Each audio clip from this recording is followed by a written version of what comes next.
Հայաստանի պաշտպանության նախարար Սուրեն Պապիկյանը երկրորդ երեխան է ունեցել, նա Facebook-ի իր էջում գրել է. «Սիրելի ընկերներ, հարազատներ եւ բարեկամներ, մեծ ուրախությամբ հայտնում եմ, որ լույս աշխարհ եկավ որդիս Ռաֆայել Սուրենի Պապիկյանը։ Բարով ես ծնվել տղաս։ Թող բոլոր երեխաներն անհոգ ու երջանիկ մանկություն ունենան։ Հիշեցնենք նաեւ, որ նա մեկ դուստր ուներ, որը 3 տարեկան է»։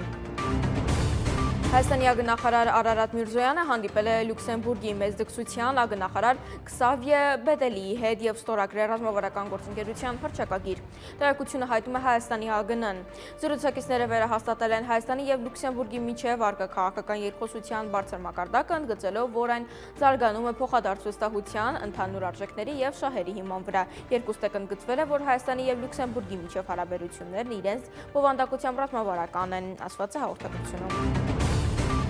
2025 թվականի օգոստոսի 1-ին Լինդա Էուրջեկչյանը նամակ է ուղարկել Ադրբեջանի առաջին փոխնախագահ Մեհրիբան Ալիևային հենց այն ձևակերպումներով, որոնք այսօր ներկայացվում են մեզ վերջին նորությունների շրջանակում։ Այդ ժամանակ մենք որևէ պատասխան չենք ունեցել, սակայն նոր նախագահի վերջին հայտարարությունը ընթանում է ճիշտ այն ուղղությամբ, որը մենք ակնկալում էինք, գրել է Վիգեն Էուրջեկչյանի կնոջ Լինդա Էուրջեկչյանի փաստաբանը։